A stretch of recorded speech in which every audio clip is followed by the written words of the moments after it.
With the recent release of the Blood Orchid DLC, getting into Rainbow Six Siege for the first time can seem quite the daunting task. However, don't worry, as I have created a simple beginner's guide to help you get into the game and to help you get your skills and your map knowledge to where they need to be in order to succeed in Rainbow Six Siege.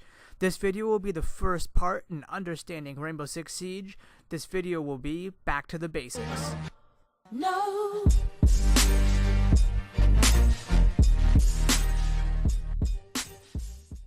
So you've just picked up Rainbow Six Siege for the first time and loaded it up. Where do we go from here? It doesn't make sense to get right into casual. With all the maps and all the guns and all the things that are going on in Rainbow Six Siege, you likely won't have any idea what's going on, and you will likely get destroyed by people who have been playing the game since the beginning. Even me being level 173 and having over 500 hours in this game, I routinely lose to people who just know more things than I do. They know the spots, they know the angles to hold, so it doesn't make sense to get right into the casual. So we have to take baby steps into understanding how the game works. That's what the aim of this video is, and we'll begin with the tutorials. The tutorial videos can be found underneath the Play tab on the home screen. They are below Multiplayer, Situations, and Terrorist Hunt. For those of us who have been playing the game for a while, the tutorial videos seem simplistic and redundant. However, for those of you getting into the game for the first time, they provide some very good general information on barricading doors and windows, reinforcing walls and hatches, and general destruction mechanics within the game. Keep in mind, watching the videos end to end also gives you 200 renown per video, leaving you with a total of 600 renown, which technically is enough to buy your first operator. However, I'm going to suggest that you hold off on this until we at least play through some of the situations. The next logical step then is to play the situations. The situations' main goal is to get you accustomed to the game in general, how the maps feel, how the guns play, and sometimes in general where the objectives are located. They will teach you some operators' abilities, such as Thermite and or Glass, but pay specific attention to the maps and their layouts, as these will be the maps that you will be playing in multiplayer. Feel free to complete as many of these as you feel necessary, as they do earn you renown, so they are useful. You can complete all of them on 3 stars if you feel, or just as many as it takes for you to get comfortable. So that leaves us with our next step is, once you feel as though you've collected enough renown, you may now purchase your first operators. We'll start on the attacking side of things. The first attacking operator I'm going to recommend is going to be Sledge. Sledge is a great op for new players because his ability is very simple and it has near unlimited use. You're allowed to use your sledgehammer 25 times, so it's practically unlimited within the parameters of Rainbow Six. As well, his L85A2 assault rifle is very easy to control, and he has the SMG-11 as a backup weapon, which is one of the best backups in the game. Sledge is a great attacking operator for new players, as his ability is very simple to understand and it gives you a lot of utility in opening up unreinforced surfaces, whether it be unreinforced walls, unreinforced hatches, or semi-destructible floors. Sledge's utility is almost unrivaled on the attacking team, challenged only by Buck. Buck's skeleton key does essentially the same thing as Sledge, however, it makes a lot more noise. Not to say that Sledge is silent, but he offers a different approach, doing practically the same thing. However, keep in mind that at this point, Buck is a DLC operator, and he costs 25,000 renown, which may be a little out of your price range at this time. Overall, Sledge is a great first pick for an attacker, as he's fairly quick, his ability is easy to understand, his weapons are easy to control, and as well, as a gadget he's given frag grenades. And frag grenades can be invaluable when killing enemies when you know where they are, destroying cover, such as deployable shields, and in taking out barbed wire from a distance. Overall, I firmly believe that Sledge is one of the greatest picks for a first op, and you honestly can't go wrong spending your renown on him anyways. The next attacking operator you should purchase is Ash. Ash does effectively the same thing as Sledge, except she goes about her ability completely differently. Wherein Sledge requires you to get up close and personal to a window or a wall or a hatch, Ash allows you to breach things from a distance with her breaching rounds. This means that you can fire your Ash charge off at a wall and hold an angle over a longer distance than you could with Sledge. Another reason why Ashe is such a good pick is because both of her weapons are very strong. Her G36C assault rifle has very low recoil and is very easy to control over long ranges, and her R4C is widely regarded as one of the best assault rifles. It has controllable recoil, a high rate of fire, and good damage.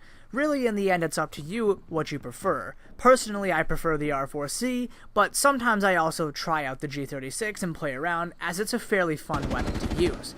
Both of her weapons are good, and you really can't go wrong, and this makes Ashe a very strong choice. Finally, Ashe is also a 3-speed operator, whereas Sledge is a 2-speed operator. The concept of armor and speed we haven't touched on yet, but I will speak about it briefly afterwards. Essentially what this means is that Ashe is very fast, and it allows her to get up in the enemy's face and onto objectives, where oftentimes it works in her favor as her R4C is very good in close quarters combat. Overall, Ashe is a great pick for an attacking operator because she offers a lot of utility, just like Sledge, in destroying unreinforced surfaces, but this time from a distance. That means you can open up walls from farther away where you have the advantage over defenders with their submachine guns. Ashe is a fantastic pick, and again, you can't go wrong spending your renown on Ashe. On the defensive side of things, we have Rook. Rook is incredibly good for beginners because he's very simple to use, yet his ability is incredibly useful. Rook places down plates of armor, one for each of your teammates. The Rook armor makes it so that it's one more bullet to down but not out you. The armor also makes it so that if you're hit in the chest, you will always down but not out. Rook armor won't save you from being headshotted, as every weapon in the game, regardless of range and or caliber, will one-shot headshot you. But you'll find more often than not, with the Rook armor, you'll come out of some firefights alive, as sometimes your opponents aren't incredibly accurate. Additionally, Rook's weapons are very good. The MP5 is very controllable and allows you to place an ACOG on top, which is invaluable on defense. As well, as far as gadgets go, Rook is given impact grenades, which are incredibly useful for opening up kill holes and in general taking enemies by surprise. Rook is great for staying on the objective and being what's called an anchor. As well, your armor plates will help your teammates survive, and just in general, Rook is an incredible pick and you really can't go wrong with him. And finally, for our last defensive operator, we have Doc. Doc is essentially exactly the same as Rook. He's 3 armor, 1 speed, he has exactly the same weapons as Rook, except where he differs is in his ability. His ability is his stim pistol, which allows him to either A, heal himself, B, heal teammates, C, revive down teammates, or D, overheal himself. Doc is very useful in the later stages of the match, wherein you have teammates alive, but they need to be healed, or you need to be healed, or somebody needs to be revived from a distance. The same concept as Rook, he's incredibly useful, and again, you can't really go wrong picking Doc. If you like Rook, you will also, therefore, like Doc. Now that we have our 4 operators, 2 for attack and 2 for defense, you should play some Terrorist Hunt. While playing Terrorist Hunt, pay particular attention to the maps. Again, try to familiarize yourself with them. I will be releasing separate videos for each of the maps on how to play them on both attack and defense, but for now, just try to learn the general layout. Try to focus on your weapons and how they feel and how to use your operator's abilities. Once you feel comfortable with this, you can try to jump into casual. It's best to play casual with friends, as you will probably find yourself with the least amount of toxicity playing with friends. However, if you don't have any friends that play Rainbow Six, don't hesitate to get into casual. You can still get into casual, but just let people know that you're new and that you're looking for guidance. People will more often than not be willing to help you.